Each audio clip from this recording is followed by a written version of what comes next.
कभी कभी हमें जीवन में अकेले लड़ने की आवश्यकता होती है। यह कहानी एक ऐसे लड़के की है जो अपने लक्ष्य की ओर आगे बढ़ने के लिए अपने अकेलेपन को एक सुनहरा अवसर बनाता है। एक समय की बात है, एक छोटे से गांव में एक लड़का रहता था। वह बहुत सपने देखता था और अपने लक्ष्यों की प्राप्ति के लिए प्रयास करने की निरंतर जुनून रखता था, परंतु उसके पास न कोई साथी था, न कोई गाइड करने वाला। उसके परिवार में भी उसके सपनों को समझने वाला कोई नहीं था। इसीलिए उसे लगता था कि वह अकेलेपन की जंजीरों में बंद है और उसके सपने अधूरे रहेंगे।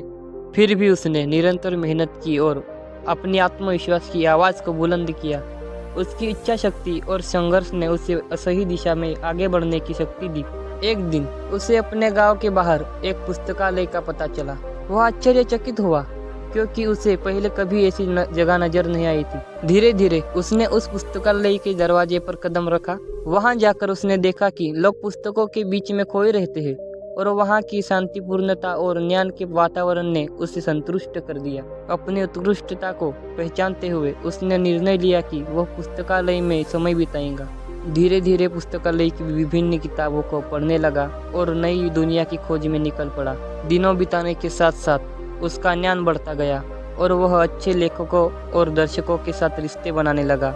इसी के साथ उसने लिखने का भी मन बना लिया। उसने कई लेख लिखे, जिसमें से उसका एक लेख प्रकाशित हुआ और उसे एक अवसर मिला अपने लेखकीय कौशल को दुनिया के सामने प्रदर्शित करने का। वह लड़का जिसने कभी अकेलेपन को एक रुकावट समझा था, अब एक प्रेरणादायक उदाहरण बन गया था।